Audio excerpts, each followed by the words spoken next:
Le jeu a la force de rendre les choses abstraites concrètes et de faire en sorte qu'on puisse apprendre des choses abstraites aussi bien que le piano ou que l'équitation, parce qu'on a tout de suite les conséquences de ces actes. Or, derrière le Ludilab, il y a aussi l'e-sport, il y a aussi le fait de revenir aussi à du jeu physique, parce que c'est très bien d'avoir la dimension physique et immatérielle. Le monde matériel et le monde immatériel doivent dialoguer.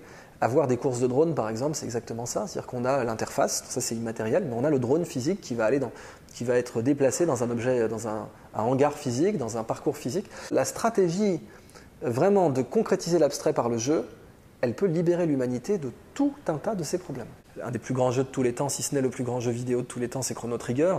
Et Chrono Trigger a une profondeur émotionnelle remarquable parce qu'il a des contrastes. Dans la narration de Chrono Trigger, c'est des contrastes remarquables entre le pire et le meilleur, et puis le meilleur qui rejoint le pire. Et il consiste à traverser le temps pour réconcilier tous les peuples, toutes les civilisations, pour faire barrage à un problème, à une menace de la Terre. Les héros de Chrono Trigger vont réconcilier toutes les civilisations de tous les temps, tous les ennemis de tous les temps, pour faire face à un ennemi commun. Et ça, pour moi, c'est merveilleux, quoi. C'est quelque chose, c'est ce que les philosophes appellent une théophanie, c'est-à-dire une manifestation du divin, si on est croyant. Mais comme disait Einstein, dis-moi ce que tu appelles Dieu, je te dirai ce que c'est, si j'y crois. Il y a des jeux qui ont le pouvoir de représenter de la sagesse, d'une façon, physique, quoi. Tu la sens dans ton corps. Tu pleures, il y a une scène dans Chrono Trigger, elle m'a limite fait pleurer, tu as une scène où tu te retrouves hors du temps. Elle m'a illustré, pour moi la première fois que j'ai compris dans ma vie physiquement ce que Platon voulait dire quand il disait le temps est l'image mobile de l'éternité immobile, eh bien Chrono Trigger me l'a fait comprendre.